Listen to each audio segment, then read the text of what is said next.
You wake up to the glow of a small rectangular screen. It's the first light you see each morning before the sun, before another human face. Notifications bloom like flowers across the glass, hearts, comments, and numbers all whispering something about your worth. You scroll through an endless corridor of lives. Perfect smiles, curated moments, voices declaring truths in 30 seconds or less. Somewhere in that stream, your own reflection flickers back at you not as you are, but as you've chosen to appear. And in that instant, a question forms quietly beneath the noise. Is any of this real? The digital world promised freedom to express, to connect, to create. But somewhere along the way, it became a hall of mirrors, each reflection slightly distorted, each person performing for invisible eyes. Authenticity, once the pulse of genuine being, now feels like a marketing strategy. You no longer reveal yourself, you brand yourself. Every thought, filtered. Every emotion, captioned. Every silence, replaced by noise so you aren't forgotten. But the deeper paradox lies here. We've never been so visible, yet never so unseen. We've built a civilization of spectators, each watching, judging, and imitating one another, until the borders between who you are and who you perform as dissolve. You post something honest, something raw, and almost instantly, a voice inside asks, how will they see this? That question is the ghost of modern consciousness. It haunts every decision, every sentence, every smile turned toward a camera lens. You didn't start this way. Once, as a child, you were simply you, spontaneous, unfiltered, full of contradictions that made sense only to your own soul. But then came the quiet conditioning. You learned which parts of you earned approval and which invited rejection. You learned the art of performance, first to please parents, then peers, then the wider world. By adulthood, the performance became identity itself. Now, digital life amplifies that conditioning 1,000-fold. Every post becomes a mirror of your longing to be seen and a shield against the terror of being invisible. And so, authenticity dies not with violence, but with applause, with likes and shares that reward the persona, not the person. Yet here's the contradiction that should disturb you. Even as authenticity dies, the hunger for it grows stronger. People speak endlessly of being real, being vulnerable, being their true selves. But how can you be genuine in a space that rewards imitation? How can you discover yourself in a system designed to make you marketable? We live in a world where you can customize every pixel of your identity, yet the more control you gain, the less real it feels. The more you perform yourself, the more estranged you become from the silent, uncertain creature underneath, the one who doesn't know what to post, who feels lost, anxious, or incomplete. But that creature, that trembling self behind the mask, is the only one capable of authenticity. You begin to sense it in quiet moments, when the feed runs out, when the dopamine fades, when you're left with the sound of your own breathing. There's a subtle ache there, like a homesickness for something you can't name. Perhaps it's the memory of being real, of existing without needing to prove it. And yet, when that ache rises, you flee back into the glow. You scroll, you perform, you project. The cycle continues. Why? Because to step away feels like death. The digital self is your new heartbeat, your connection to existence. Without it, you fear you'd vanish completely. This is the silent terror of the modern age. The death of authenticity doesn't feel like murder, it feels like evolution. The machine doesn't kill you, it consumes you in the name of connection. You become data dressed as personality, a self optimized for engagement, yet hollowed out of essence. But here's the true horror. You don't even notice the transformation. You believe you're expressing yourself freely, unaware that every gesture has been shaped by unseen algorithms, systems designed not to reveal who you are, but to keep you performing long enough for others to keep watching. The question arises, almost whispering from beneath the static, if the world only loves your reflection, do you still exist when you stop performing? Think about that. How much of you exists without an audience, without feedback loops of validation? Do your opinions matter to you, or only when they echo back through digital applause? The ancient philosophers warned of losing the soul through desire, power, or ignorance. They never imagined a world where you could lose your soul through self-promotion. Nietzsche once wrote, "Become who you are." But in the age of algorithms, that command feels like a riddle. How can you become yourself when every path of becoming is tracked, quantified, and rewarded only if it fits the mold? Jung might say we've traded individuation for imitation, choosing the safety of belonging over the terror of being. There's something tragic, almost sacred, about this loss. Because authenticity, the raw, unedited truth of who you are, is not something that can be performed. It's something that reveals itself when you stop performing. Yet our culture makes stillness almost impossible. You are rewarded for speed, punished for silence, and forgotten for invisibility, so you perform. We all do. And in doing so, we build a world where truth has no place to breathe. But perhaps there's still hope hidden, buried under the noise. Perhaps the death of authenticity is not an ending but an initiation. When something dies, something else is born. The question, then, is not, how do we go back, but what must awaken in us now? Because maybe, just maybe, authenticity isn't something the digital age can destroy. Perhaps it's only sleeping waiting for those courageous enough to stop performing long enough to find it again. And so the question that will guide everything that follows is this: what truly remains of the self when the performance ends? That is where our search begins. Imagine standing in front of a mirror that does not reflect your body, but your psyche. At first, you recognize fragments, memories, desires, dreams, but then, as the reflection stabilizes, you begin to see something else. The shape of a self meticulously constructed from everything others wanted you to be. The reflection smiles, performs, nods on cue. It is polished, appealing, consistent, and completely hollow. You realize, with a quiet horror, that this reflection has been living your life for you. This is the hidden machinery beneath the death of authenticity, the psychological architecture of the false self. And it did not begin with technology. The digital age merely perfected what society has been engineering for centuries: the conditioning of human beings to trade truth for acceptance. Carl Jung once wrote that, "The privilege of a lifetime is to become who you truly are." Yet he also warned that most people never reach that point, because they remain trapped in what he called the persona, the mask we craft to survive in the social world. The persona is necessary to function, but deadly when mistaken for the self. It's the smiling mask you wear at work, the agreeable tone you adopt in conversations, the curated image you project online. Its purpose is protection, to ensure belonging in a collective that fears difference. But what happens when the mask becomes your face? The digital world is an ecosystem of personas, a hyperreality where masks interact with masks. Each post, photo, and opinion becomes a fragment of an identity designed not to express but to impress. Over time, the inner self, the unedited consciousness, atrophies from disuse. What remains is a psychological puppet, responding to algorithms instead of instincts, validation instead of vision. Nietzsche saw this coming long before social media existed. He warned of the herd mentality, a spiritual decay that occurs when the individual's will is dissolved into collective approval. The individual has always had to struggle, he wrote, to keep from being overwhelmed by the tribe. Today, that tribe no longer gathers around a fire, it gathers around a feed. The herd now speaks in trending sounds and viral aesthetics, its approval quantified in metrics. This isn't just sociology, it's neurology. Every time you receive digital validation, your brain releases dopamine, the neurotransmitter of reward and motivation. It feels like meaning, but it's only momentum, a chemical loop that keeps you seeking the next hit. Slowly, the brain reconfigures itself to associate visibility with existence. You feel alive when you are seen, and unseen when you are quiet. The result, a psychological dependency disguised as connection. And here lies the tragedy. The human psyche craves authenticity, as the body craves oxygen. We are wired to seek coherence between what we feel and what we express. When that coherence is severed, when we live in constant contradiction between the inner and outer self, psychic tension builds. Anxiety, depression, and emptiness are not signs of individual failure. They are symptoms of a world that punishes sincerity. Arthur Schopenhauer, that dark physician of the human soul, might call this a conflict between the will and the representation. The will, our inner life force, seeks to express itself freely, but the representation, the world of appearances, demands conformity. The more you align with the representation, the more you betray the will, and betrayal, even of oneself, carries a cost. You begin to feel what Schopenhauer described as the inherent suffering of existence, not because life is meaningless, but because you've become estranged from your own essence. We tell ourselves that social media merely reveals who we are.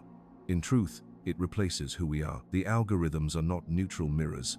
They are sculptors of attention, bending your perception of reality through invisible design. They learn your weaknesses, your impulses, your emotional triggers, and feed them back to you as identity. You become a feedback loop, a creature defined by what captures your attention. Aldous Huxley, in Brave New World, foresaw this with eerie precision. He warned of a society that would enslave itself, not through fear, but through pleasure. People will come to love their oppression, he wrote, to adore the technologies that undo their capacities to think. Our oppression today is subtle. The constant need to perform, to respond, to prove that we are relevant. We do not resist because the cage is comfortable. It glows, vibrates, entertains. But underneath that glow lies a deeper psychological dynamic. The hunger for validation is the child of rejection. Every like or comment acts as a momentary reprieve from the fear that you are unworthy. Gabor Mate would call this the trauma of disconnection, the wound that forms when authentic emotions are suppressed for the sake of acceptance. He reminds us that addiction is not about pleasure, but about pain, and digital addiction is no different. You are not addicted to your phone. You are addicted to escaping yourself. The digital self is thus a coping mechanism, a psychic armor forged in the fires of social expectation.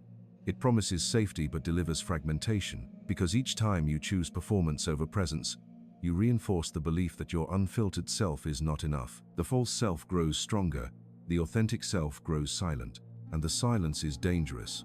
It breeds existential despair. Jean-Paul Sartre described this in his notion of bad faith, the self-deception that occurs when we deny our freedom by becoming what others expect. Bad faith is the psychology of conformity, the waiter who acts as a waiter rather than being a human performing a role. The influencer who acts as a persona rather than being a person expressing truth. In both cases, identity becomes a performance, not a presence. When you live in bad faith long enough, the distinction between truth and act dissolves.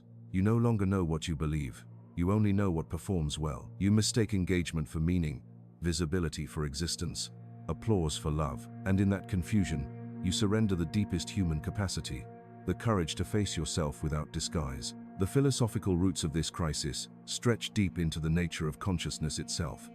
The self has always been a paradox, both subject and object, observer and observed. But digital life has externalized this duality. You are now both actor and audience in real time. You witness your own life as content. You curate memories before you experience them. You no longer live through moments, you live for their documentation. What once belonged to poets and mystics, the question of, who am I, has become a branding exercise. And every attempt to answer it publicly drives you further from its truth. For the real answer cannot be captured. It can only be felt. It exists in silence, in solitude, in the spaces no one else sees. But our world fears those spaces. It calls them unproductive, unprofitable, irrelevant. We are taught to measure worth by visibility, meaning by reach, and truth by virality. Authenticity, in such a world, becomes an act of rebellion. So we arrive at a chilling realization.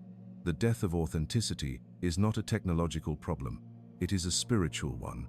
The digital mirror only amplifies what has always haunted humanity, the fear of being unseen, unloved, and ultimately meaningless. Technology merely gave that fear a platform, an algorithm, a market. And yet, somewhere deep within that fear lies the seed of awakening. Because when you finally see how deeply you've been conditioned to perform, something inside begins to stir a faint impulse toward truth. The same impulse that drove Nietzsche to declare the death of God, Jung to explore the shadow, and Sartre to confront the nausea of existence. It is the impulse to awaken, even if awakening burns. That is where the path begins to bend from diagnosis toward rebellion. But before liberation, one must first see the cost of captivity. You don't notice it happening at first. The erosion is subtle, more psychological than visible. You still laugh, still post, still talk about your goals and growth. You still appear alive. But something essential has gone quiet beneath the surface, like a city whose power grid flickers without warning. The lights are still on, but the hum of life has weakened. That hum was your authenticity, your direct connection to reality, unmediated by performance or expectation. Its disappearance is not announced by catastrophe, but by a slow emotional numbness that seeps into daily life. You wake up, scroll through fragments of other people's realities, and feel both overstimulated and undernourished. You talk more than ever, but speak less truth. You share endlessly, but feel unseen. The more connected you become, the more estranged you feel from something wordless and ancient inside you. That is the first unseen consequence of the digital age. Emotional alienation disguised as connection. The mind, overstimulated by infinite input, loses its capacity for depth. Attention, the currency of consciousness, becomes fragmented. Instead of perceiving the world as a continuous flow of meaning, you begin to experience it as a collection of snapshots. Your thoughts shorten, your emotions flatten, your inner life becomes scrollable. You no longer inhabit time, you consume it. And in this new psychological ecosystem, Depth becomes a liability. The person who feels deeply, who pauses to reflect, who refuses to perform, risks invisibility. The algorithms do not reward sincerity, they reward velocity. The faster you react, the more relevant you appear. The thinker becomes obsolete, the reactor becomes king.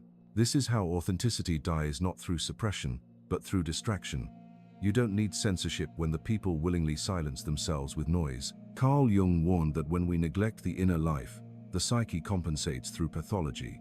What society refuses to face consciously will emerge unconsciously as neurosis, and perhaps that's what we're witnessing now.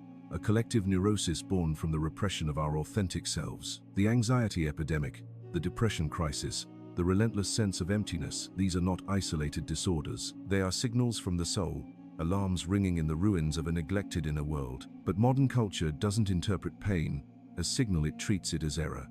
The solution is always external. Another app, another self-help trend, another layer of distraction. We medicate our longing instead of listening to it. Yet, as Viktor Frankl wrote, when a person can't find a deep sense of meaning, they distract themselves with pleasure. Pleasure, in this context, is not joy, it's anesthesia. And so we enter the second unseen consequence, the normalization of emptiness. It becomes normal to feel restless, to chase meaning through consumption, to confuse validation with intimacy. We live in a perpetual loop of reaching outward for what can only be found inward. The modern individual is not suffering from a lack of options, but from a lack of essence. Schopenhauer once described existence as a pendulum swinging between pain and boredom. In the digital age, that pendulum swings faster: pain when we feel invisible, boredom when we are seen too much. The mind, unable to tolerate stillness, fills every empty moment with stimulation. But stimulation without purpose becomes noise, and noise without silence becomes madness. In this madness, even relationships become transactional. The line between connection and consumption blurs. You no longer seek to understand others, you seek to experience them, briefly, as entertainment or validation. Love becomes content, vulnerability becomes strategy.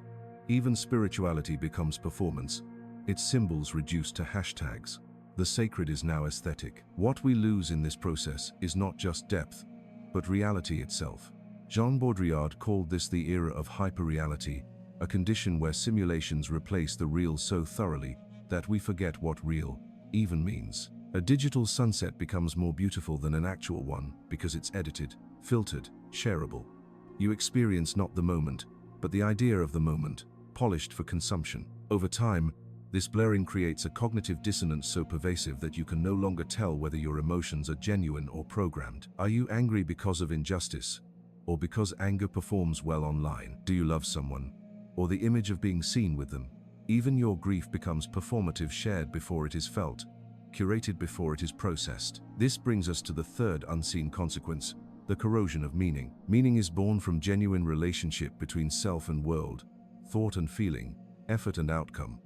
But in the digital age, the relationship collapses. The feedback loops are too fast, too shallow, too detached from embodiment. You begin to mistake information for wisdom, reaction for participation, and attention for love. Nietzsche foresaw this collapse in his warning about nihilism. When old sources of meaning, religion, tradition, nature lose their authority, humanity must create meaning for itself. But we have outsourced that creative act to machines. Algorithms now decide what we see, think, desire, and fear. The will to power has been replaced by the will to appear powerful. The result is a new form of existential vacuum. You may feel successful, but the feeling is hollow. You may appear confident, but it's brittle. You may have thousands of followers and still be profoundly alone. The more we seek to project significance, the less significant we feel. It is the paradox of hypervisibility, to be seen everywhere and known nowhere. And yet, beneath all this noise, a strange stillness persists, a quiet awareness that something is wrong. You feel it in moments of solitude, when the phone dies and the silence returns. For a few seconds, you sense the weight of your own existence without mediation. It's terrifying and beautiful, like seeing the night sky after years of neon. That is your authenticity calling to you, the ancient self, trying to break through the static. But the return to authenticity is not comfortable. It demands confrontation with fear, with loneliness, with the parts of you that have been silenced. Jung called this process shadow work, the integration of the rejected self. The shadow holds everything you've hidden to remain acceptable: the anger, the doubt, the vulnerability, the longing for truth. When you begin to face it, the illusions start to dissolve. However, society fears such awakening because an authentic person cannot be easily controlled, marketed, or manipulated. The system thrives on conformity and distraction. A truly awake individual threatens both. That is the final unseen consequence. The death of autonomy. As the digital hive mind grows, individuality becomes radical. Independent thought feels subversive. You are encouraged to express yourself, but only within approved narratives. You are told to find your truth, but not if that truth questions the structure that profits from your obedience. In a world designed to keep you reacting, the greatest rebellion is to reflect. And perhaps that is the beginning of the cure, the moment when awareness turns into defiance. Because the more you understand the machinery that keeps you fragmented, the less power it holds. When you see how your attention is being harvested, how your emotions are being engineered, you begin to reclaim your sovereignty. But awareness alone is not enough. To restore authenticity, one must act, not react. One must build an inner world strong enough to withstand the noise of the outer one. That, however, is no small task. It requires unlearning everything society has taught you about identity, success, and belonging. It requires what Nietzsche called a revaluation of all values, a revolution of the soul. And so, from the ruins of false selves, the possibility of rebellion begins to rise. Imagine standing at the edge of a vast, digital sea. Billions of voices crash against one another like waves, each shouting for attention, each claiming truth. You stand among them. But for the first time, you begin to wonder what would happen if you turned away from the noise and listened inward instead. At first, there is only silence, then discomfort, then beneath it all a faint pulse, a rhythm that feels older than the internet, older than language itself. It is your original heartbeat, the quiet tempo of authenticity. This is where rebellion begins, not with outrage or noise, but with stillness. Because the true revolution of the self does not happen online. It happens in the unseen interior, where you confront the machinery of illusion that has colonized your attention. You can't fight algorithms with anger. You dismantle them by starving them, by choosing to be unpredictable, unoptimized, unmarketable. To break free from the digital self, you must first see it clearly. Watch the patterns, how your hand reaches for your phone at the first hint of boredom, how your thoughts scatter when you try to sit in silence, how validation feels like oxygen and invisibility feels like death. Don't judge these impulses, observe them as symptoms of captivity. Awareness, said Jung, is the beginning of transformation. You can't heal what you refuse to see, but awareness alone is not liberation. You must go deeper into the psychological architecture that made you addicted to approval in the first place. Beneath every compulsive need to be seen lies a deeper wound, the fear of being insignificant. That fear was planted early, in the invisible contracts of childhood, when love often felt conditional. You learned to perform for affection, to earn belonging. Social media merely digitized that old bargain. Every like and follower is a modern echo of that ancient hunger. To rebel is to break the contract. It means daring to exist without applause. It means realizing that your worth is not a reflection of collective attention, but a resonance of inner truth. Nietzsche would call this the birth of the Übermensch, not a superior human in the biological sense, but one who has transcended herd morality. The Übermensch does not seek validation. They create values from within. They are not controlled by systems, because they understand the self as the ultimate source of meaning. To embody this is to declare, I will not let algorithms define what I desire, think, or become. This rebellion is not loud, it is sacred. It begins with small acts of withdrawal. Try, for one day, not performing. Don't post, don't share, don't seek reaction. Simply exist. Feel the discomfort that arises, the strange emptiness that follows. That emptiness is not a void, it is a doorway. It leads back to the part of you that existed before the performance began. As you step through that doorway, you will meet the shadow, the buried self that holds all the emotions, desires, and truths you've repressed. Jung taught that integration of the shadow is the key to wholeness. To deny it is to remain fragmented, to embrace it is to reclaim power.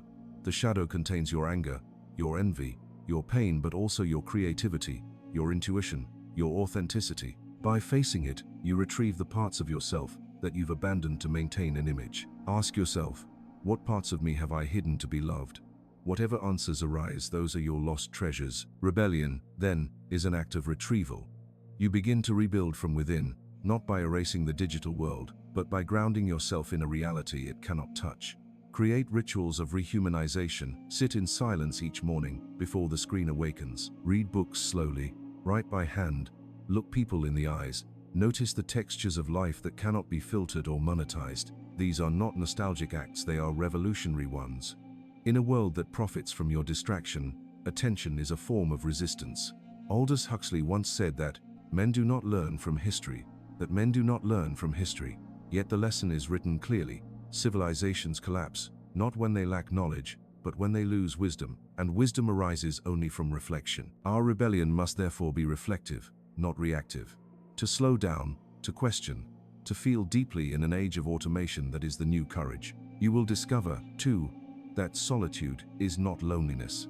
Solitude is the birthplace of originality. It is in solitude that Dostoevsky wrote about redemption, that Nietzsche envisioned the eternal return, that every mystic, artist, and philosopher met themselves in the wilderness of their own mind. Society tells you to fear solitude because it cannot profit from your silence. But silence is where authenticity breathes again. Of course, the path of authenticity has its own danger. It strips away illusions, and with them, comfort. You may lose followers, friends, even your sense of direction for a while. You may feel naked without the armor of performance. But what you gain in return is immeasurable. Integrity, clarity, peace. You will begin to sense the quiet dignity of simply being. This is not to romanticize withdrawal. The goal is not isolation, but integration. The world still needs your presence, your genuine voice, your unfiltered thought. The difference is that now, you act from essence, not ego. You participate, but you are not possessed.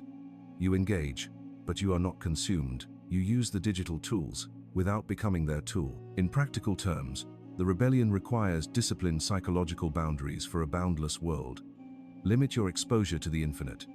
Choose depth over breadth. Engage in fewer conversations, but make them more real. Create before you consume. Reflect before you react. The algorithms cannot predict a mind that pauses, and when you inevitably fall back into the cycle, because you will meet yourself with compassion. Every relapse into performance is another reminder of how deeply conditioned the false self is, but every moment of awareness weakens its hold. There's another dimension to this rebellion, one that extends beyond the personal. The digital crisis of authenticity mirrors a collective spiritual crisis. Humanity has externalized everything: knowledge, communication, even identity. We've built vast networks that connect every mind but leave every soul untouched. The real task ahead is not technological but existential. To rediscover what it means to be human in a world that constantly tempts us to be content. And perhaps this is where philosophy meets practice. Sartre said that freedom is not what you are given, but what you do with what's been given.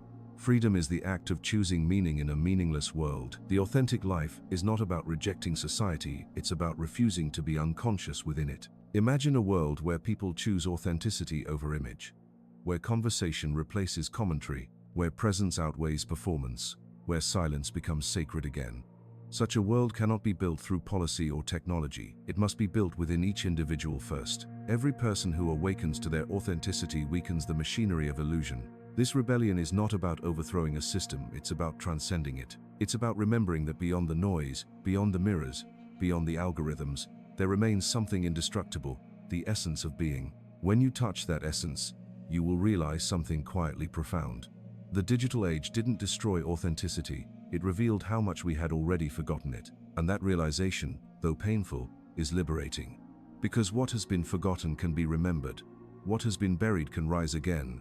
But to awaken fully, one must go even deeper to the final revelation, where authenticity is no longer just a personal virtue, but the very foundation of existence itself. That is where we now turn. Imagine, for a moment, that the entire world goes dark. No screens, no signals, no noise. Just silence. You stand in it unfiltered, unmediated, unobserved. At first, panic ripples through you. The reflex to reach, to scroll, to connect kicks in like muscle memory. But there is nothing to reach for. Only stillness. Only you. Now imagine staying there long enough for the fear to fade, long enough to begin noticing what remains when the performance finally ends. You feel your breath slow, rhythmic, ancient. You hear the hum of the world itself, not as background noise but as presence. The mind, stripped of its distractions, begins to settle into a deeper kind of awareness, one that does not seek, compare, or calculate. In that moment, something miraculous happens. You remember that you are not content to be consumed, not a persona to be performed, but a consciousness experiencing itself. This is the ultimate truth hidden beneath the death of authenticity. You were never meant to be seen, you were meant to be. The digital age seduced us with visibility, convincing us that to exist is to be witnessed. But visibility is not existence. It is only reflection. Authenticity, the kind we have been circling toward all along, is not about expression, it is about alignment. To be authentic is to be unified, no gap between the inner and outer self, no performance, no mask. It is the return to the indivisible state of being that children inhabit naturally before the world teaches them to fragment. And here's the paradox. The death of authenticity was never final. It was a ritual death, a collective descent into illusion meant to reveal what cannot die. Like the myth of Orpheus descending into the underworld to retrieve his beloved, we too had to enter the shadows of artificiality to remember what real light feels like. Carl Jung would call this the process of individuation, the journey through the unconscious to integrate what was lost or denied. In psychological terms, the digital age has become humanity's collective shadow, a vast projection of our desires, fears, and insecurities. We built an artificial world not to escape truth, but to externalize our inner fragmentation so that we could finally see it. And now we do. We see our addiction to validation, our fear of insignificance, our hunger for connection, our terror of silence. The screen did not create these wounds, it merely illuminated them. To awaken, then, is not to reject technology, but to recognize what it reflects, our longing to feel real again. Friedrich Nietzsche once proclaimed, "God is dead," not as an act of blasphemy, but as a warning that humanity, in killing its old gods, would have to become the creator of its own meaning. The same holds true today. Authenticity is dead only insofar as we outsource it. It revives the moment we reclaim authorship of our being. The death of authenticity, like the death of God, is a call to maturity, a demand that we no longer borrow our sense of truth from systems or screens, but create it within. In that sense, the digital apocalypse is not destruction but revelation. The word apocalypse itself, from the Greek apocalypsis, means unveiling. The illusion collapses so that truth can stand exposed. We are living through the unveiling of the false self on a planetary scale. Every filter, every performance, every algorithmic obsession is revealing what we fear most, that we have forgotten how to be human. But beneath that fear lies immense potential. Because if we have the power to forget, we have the power to remember. To remember what? That, before the screens, before the mirrors, before the algorithms, there was something wordless and infinite inside you, a silent witness untouched by circumstance. Call it soul, consciousness, awareness, it does not matter. What matters is that it cannot be digitized. It has no profile, no metrics, no data. It cannot be liked, cancelled, or commodified. It simply is. When you remember that, something in you begins to shift. The world no longer feels like a prison of appearances, but a stage for presence. You realize that you can participate in it without losing yourself in it. You can use the tools of technology as extensions of consciousness rather than replacements for it. The screen becomes a servant again, not a master. And with that realization, another paradox emerges.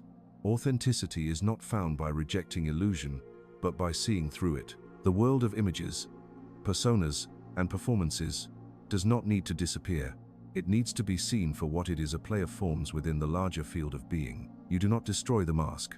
You simply stop confusing it for your face. This is liberation, not escape, but awareness. In this awareness, life becomes sacred again. The simplest acts, breathing, listening, watching the light move across a wall, regain a depth that the digital could never replicate. You begin to understand what the mystics and philosophers meant when they spoke of presence. Schopenhauer hinted at it when he said that aesthetic contemplation, the pure perception of beauty without desire, is a brief liberation from the will. In such moments, the ego dissolves, and reality reveals itself as unity. To live authentically, then, is not to abandon society or technology, but to dwell in that unity while participating in the world. You are no longer reacting to life, you are responding to it from a place of wholeness. You do not seek meaning, you embody it. This state cannot be captured or taught, it can only be remembered. And remembrance begins with awareness, moment by moment, breath by breath. The next time you catch yourself performing, pause, ask, who am I trying to convince right now? The moment you ask that question, the performance loses power, because awareness is the end of illusion. From this awareness, a new kind of authenticity emerges, one not dependent on expression, but radiating through being. People feel it when you speak without pretense, when your presence carries the quiet gravity of someone who no longer needs to prove anything. Such authenticity does not shout, it resonates. It does not seek followers, it awakens others. And perhaps that is the great secret the digital age has forced us to rediscover. The most powerful signal is silence. The most compelling content is presence. The truest influence is integrity. We entered the digital age believing we could extend ourselves infinitely across the world. What we forgot is that the infinite was already within us. So when you look again at the glow of your screen, do not see it as an enemy. See it as a mirror, a test. Can you use it without losing yourself to it? Can you touch it without letting it touch the core of your being? If you can, then authenticity has not died, it has evolved. It has survived the fire of illusion and emerged refined, conscious, awake. You are no longer the performer, nor the observer. You are the awareness that holds both. And when you stand in that awareness, something extraordinary happens. The world begins to feel real again. Not because it changes, but because you have. The noise continues, but it no longer seduces. The masks remain, but they no longer hide. The digital age persists, but you walk through it as one who remembers. Because authenticity was never a style, a virtue, or an aesthetic, it was always a state of consciousness. A recognition that the truest self is not the story you tell, but the silence that watches the story unfold. And in that silence, you find peace. So let the world perform. Let the algorithms predict, the feeds scroll, the personas dance. You have nothing left to prove. The rebellion is complete. You have come home to the only place that was ever real, yourself. The screens may glow, the noise may rise, the illusions may multiply, but the soul, untouched and eternal, remains awake in the dark, whispering, "You were never lost, you were only distracted."